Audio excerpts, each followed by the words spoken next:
Sadika, good morning. Welcome to Newsline. I'm Chalapansa Narula. Thank you very much for joining us. It's Wednesday, October 8th, 2014. Let's have a look at today's main news. The Bureau of the Royal Household announces that His Majesty the King is conscious after a pancreatectomy and is able to breathe by himself. His Majesty the King has a periodic fever and his heart rate is almost normal.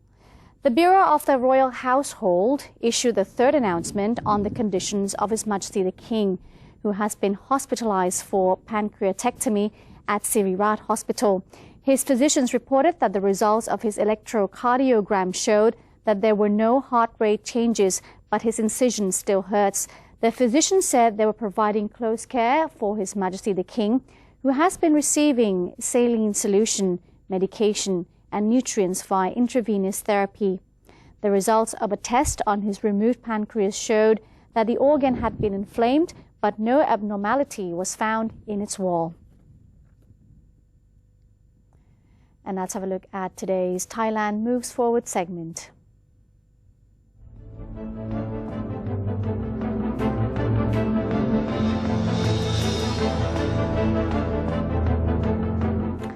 All right, let's have a look at today's news in Thailand Moves Forward. Prime Minister General Prayut Chan-o-cha has insisted that his power is within the rule of law and that legal enforcement is to keep the country in order and also peaceful. The Prime Minister claimed that he is determined to achieve the goals that had been laid out in the roadmap, adding that both the NCPO and his cabinet represented a group of people that laid a solid foundation for Thailand to grow. He reiterated that the martial law was in place for him to maintain law and order in the country. He would quickly address any rising issues in order to pave the way for national reform and restore unity. Much of the progress has been made as the National Legislative Assembly and the National Reform Council have been appointed.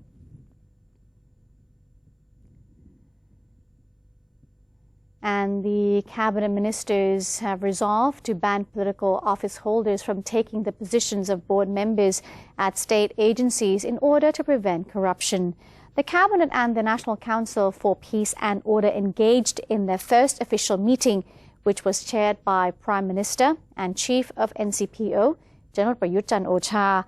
After the 5-hour meeting, General Prayut told reporters that the meeting sought to foster clarity and progress in collaborative affairs between the government and the NCPO. He also asked for all sectors to give the government time it needs to move the country forward.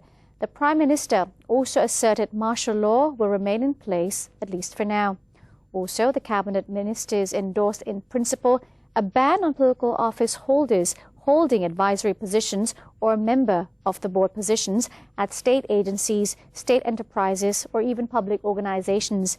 An exception is made for the director post at various organizations, though, that needed to be taken by representatives of the state. Relevant government agencies have been assigned to work in an integrated manner for management of the entire rice production system, which comprises short-term, medium, and long-term measures. Kun Thamarat Pramod Manirat has a story. The Rice Policy and Management Committee, chaired by Prime Minister General Prayut Chan-o-cha, met on Monday to discuss the measures. The Prime Minister said that in order to ensure sustainable rice management, rice farming, the improvement of rice varieties, and rice zoning must be handled in line with the market demand and in an effort to upgrade the living conditions of Thai farmers. In this regard, he said, farmers would be categorized into 3 groups, which include poor farmers with small farmland, farmers with more than 40 right or 16 acres of farmland, and farmers with high capital and modern farming techniques. Under this grouping, assistance would be provided in response to their real needs. The Prime Minister said the Ministry of Interior's Damrong Tham Center and the Ministry of Agriculture and Cooperatives Agriculture Center would work with other agencies to ease farmers' problems. For example, they would provide knowledge and information about the growing of suitable crops in each area and help farmers reduce production costs. As for the issue of zoning, a committee chaired by Interior Minister General Anupong Paujinda had been formed to manage planting areas in accordance with the water volume available and environmental conditions in each locality so that farmers would be able to produce crops of better quality and get higher prices. The Prime Minister has also assigned the Ministry of Interior and the Ministry of Agriculture to survey the number of rice farmers and register them to ensure that rice production and sales would be in line with the market demand. The Ministry of Industry was asked to consider setting up factories in areas where they would not cause harmful effects on farmland and the local environment. All relevant agencies have been urged to seek financial support for farmers' children so that they can get better education about rice production on a full cycle basis, new techniques, and the improvement of rice varieties. The Rice Policy and Management Committee was informed that 27 million tons of in-season paddy would come out between November and December this year. Demand for rice in the global market remains high. Africa is an important market for the Thai rice. However, Thai rice exports to Africa are facing difficulties because of the spread of the Ebola virus. Greater competition as well has been seen in rice trade in the world market. Thamarat Pramukmanirat reports. Deputy Prime Minister Yonglut Yuttawong has met with the Ambassador of the Republic of Singapore to Thailand to discuss ways to prepare for the rising number of aging population as well as science and technology activities for youths of both countries. Deputy Prime Minister Yonglut Yuttawong welcomed Singaporean Ambassador to Thailand, Chua Siao San, on a visit to discuss bilateral relations. Next year will mark the 50th anniversary of diplomatic relations between Thailand and Singapore. The Deputy Prime Minister expressed Thailand's interest in studying Singapore's policies and measures in dealing with the rise in its aging population. In addition, Mr. Yonglut also proposed that the two countries organize activities to promote science and technology for youths of both nations. Meanwhile, Ambassador Chua Siao San called for exchange visits between the two countries, relaying to the Thai Deputy Prime Minister the Singaporean Prime Minister's wish to make an official visit to Thailand in the near future. The Minister of Energy has visited the Nam Pong power plant in Khon Kaen province to monitor the power situation in the northeast and stress the region's need for a constant supply of adequate oil and gas power at affordable rates. Energy Minister Narongchai Akkara Serani, during his visit to Khon Kaen province, affirmed that the ministry will continue to adjust the price structure of energy, highlighting that the NGV and LPG gas prices should be adjusted concurrently because they are taxed at the same rate.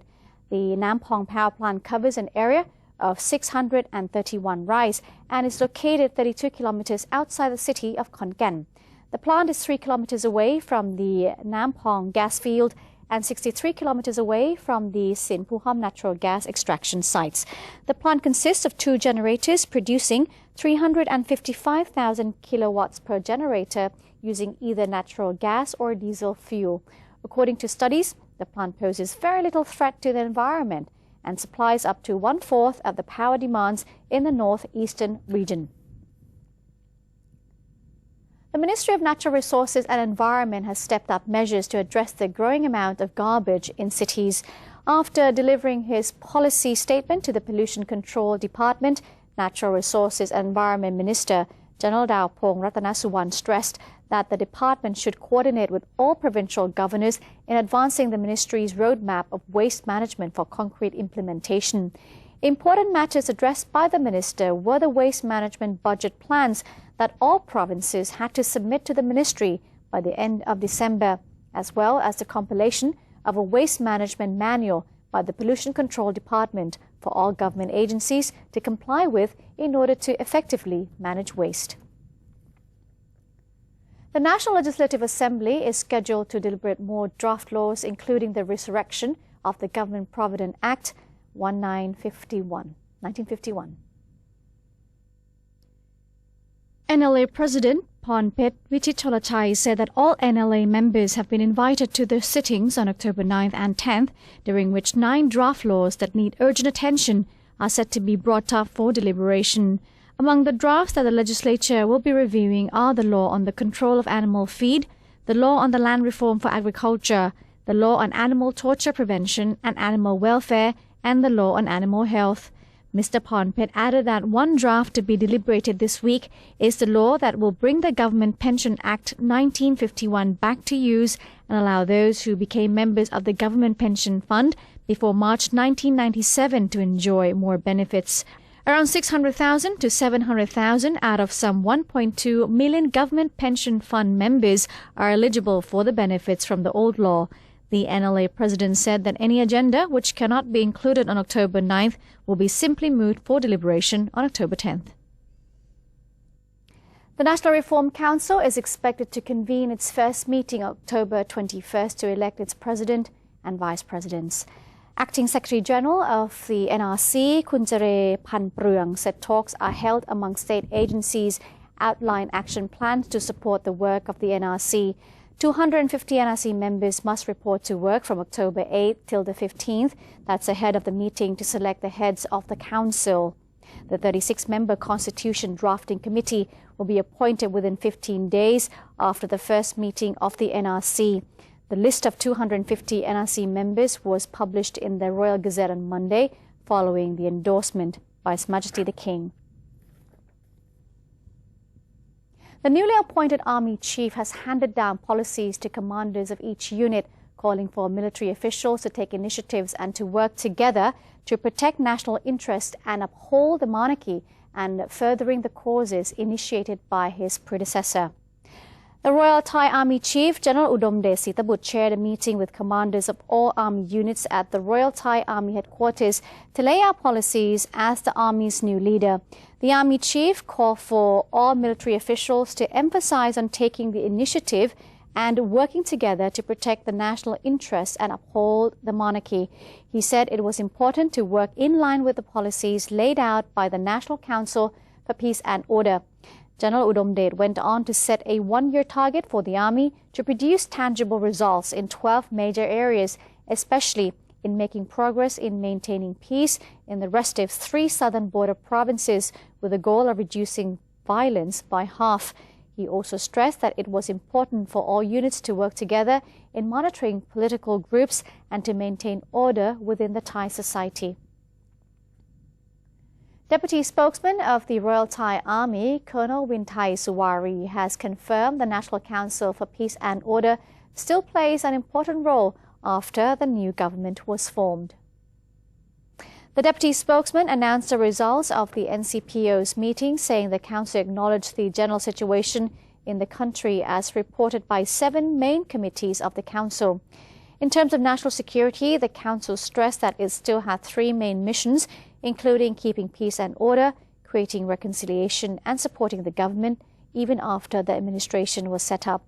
The council also announced its achievements in many areas, such as protection of the monarchy, social regulation, crime suppression, and promotion of good attitudes in the society.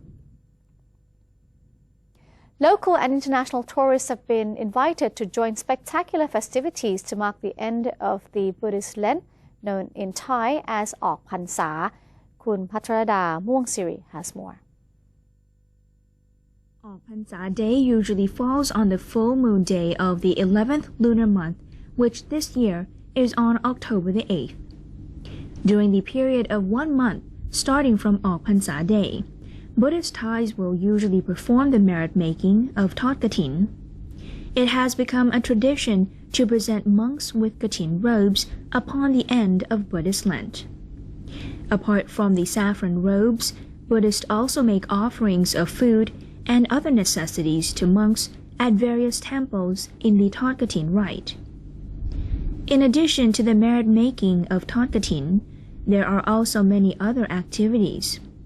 The Auk Phansa Festival 2014 is scheduled from now until October the 16th, with provinces nationwide celebrating the occasion on different days and in distinctive styles, depending on their localities and tradition.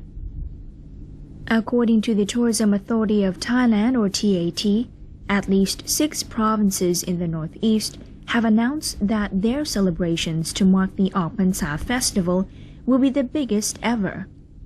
These provinces include Nakhon Phanom, Sakon Nakhon, Nong Khai, Bungan, Loi, and Chayapum. They are all known for their distinctive cultures and traditions. This is Palada Munsidi reporting. The Stock Exchange of Thailand index yesterday dropped 3.74 points, concluding the day at 1,539.39 points with turnover of 48.18 billion baht. Stock analysts viewed that the fall was in line with other Asian markets, which did not have a definite direction, as Tokyo's Nikkei dropped 107.12 points after the Bank of Japan adjusted down the industrial sector's PMI projection. Meanwhile, South Korea's composite index moved up 4.52 points, while Hong Kong's Hang Seng share also gained 0.46% or 107.48 points after the protests have shown signs of improvement. Yesterday's top trading stocks in the SET were True Corporation, Kasikorn Bank, Bangkok Bank, PTT, and BTS Group Holdings. And that's it for Thailand Moves Forward.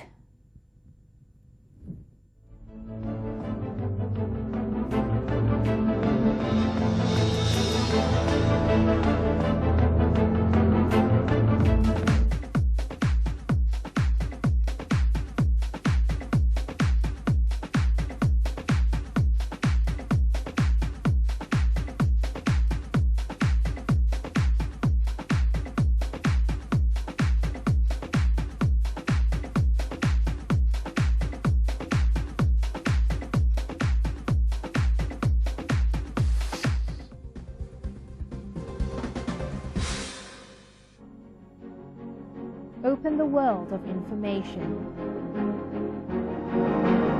Embrace public participation. Present Thainess to the world. New dimension of the government's public relations. The 81st anniversary of Public Relations Department. Creative media for society and mobilizing Thailand towards the ASEAN community.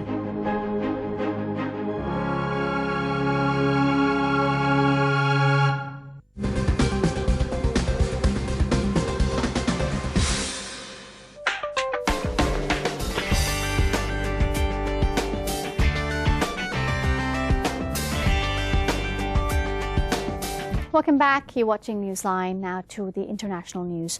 According to the China Earthquake Network Center, a 6.6 magnitude earthquake jolted Jinghu County in southwest China's Yunnan province at about 10 p.m. last night local time. Local authorities said the quake killed 1 and injured another 3 people in the Yongping township of Jinghu, adding that many houses have been toppled down. The CENC, or China Earthquake Network Center, said in a statement the epicenter was monitored at 23.4 degrees north latitude and 100.5 degrees east latitude, and the focus of the quake was 5 kilometers deep. The CENC said the epicenter is about 67 kilometers away from Linkang City and 85 kilometers away from Pu'er City. Strong tremors were also felt in the provincial capital, Kunming. Student groups and Hong Kong government officials agreed yesterday to start discussions of protesters' demands. Over the past week, tens of thousands of protesters have demanded that the city's Beijing-appointed leader, Ling Cheng-ing, quit and that China allow Hong Kong people the right to vote for a leader of their choice in the 2017 elections. Undersecretary for Constitutional and Mainland Affairs, Lau Kong-wah, said the talks will begin on Friday under a few conditions. Student leaders present at the preliminary talks were not satisfied by the government's conditions to start a political dialogue, but decided to go ahead with the talks.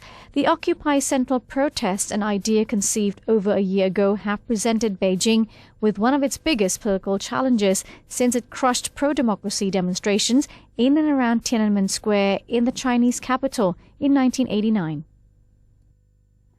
Mexico deployed hundreds of police in the streets of Iguala on Monday to find those responsible for the recent apparent massacre of dozens of students. According to local media report, some 400 federal policemen have been sent to reinforce security in Iguala. The National Security Commission said it would also receive support from the army. Also on Monday, Mexican President Enrique Peña Nieto vowed to find the culprits. Authorities said their suspect local security officials were also involved. The students went missing after their clash with police in Iguala, in the volatile, gang-ridden state of Guerrero, on September 26. A mass grave was found near the town over the weekend, full of charred human remains. Kurdish protesters staged a demonstration at London's Heathrow Airport yesterday to protest against Islamic State militants who have advanced to the Kurdish-Syrian border town of Kobani near Turkey. The protesters call for support for Kurdish fighters who are engaged in fighting Islamic State in and around Kobani. The protesters said they wanted the British government to provide Kurdish fighters known as People's Defence Units with arms to fight the militants, but did not want any ground forces or intervention. A monitoring group, Syrian Observatory for Human Rights, yesterday said at least 400 people have been killed during 3 weeks of fighting between Islamic State, or IS, and Kurdish fighters in and around Kobani. The organization said it had documented 412 deaths from sources on the ground, but the real figure was likely to double that. 2 American professors will attempt to break a record for underwater habitation beginning Friday, when they plan to spend 73 days in an underwater laboratory. Rowan State Community College adjunct professor Jessica Fain, who is 25 years old, and Associate Professor Bruce Cantrell, who was 63, are expert scuba divers. They're calling their project Classroom Under the Sea. It will take place at the Jules Undersea Lodge in Key Largo, Florida, which is 7.2 meters below the surface in an ocean lagoon. The lab consists of a wet room to get in and out of the water and living quarters that are 2 to 3 meters. That's actually 3 meters by 2.4 meter cylinders. There are 3 windows, 2 bedrooms, a galley kitchen, and a common area. The 2 educators plan to interview marine science experts for a weekly online science class on YouTube in the hopes of raising awareness about ocean issues and getting students interested in science and technology. Interesting project. And that brings us to the end of today's edition of Newsline. Thank you very much for joining us. If you do have any comments, suggestions, well, you can contact us anytime, and the email address is now appearing on your screen, newsline.nbt@gmail.com. You can also have a look at our website, thainews.prd.go.th/newseng. We are also on Facebook as well, and you can find us by simply typing in NNT in the search box. Today we end the program taking you to Phu Soi Dao National Park, which is in Uttaradit province. So do enjoy the park. And that concludes Newsline today. I'm Chalapan San Rula. We'll see you tomorrow, same time, same place. Have a good day. Sawasdee krap.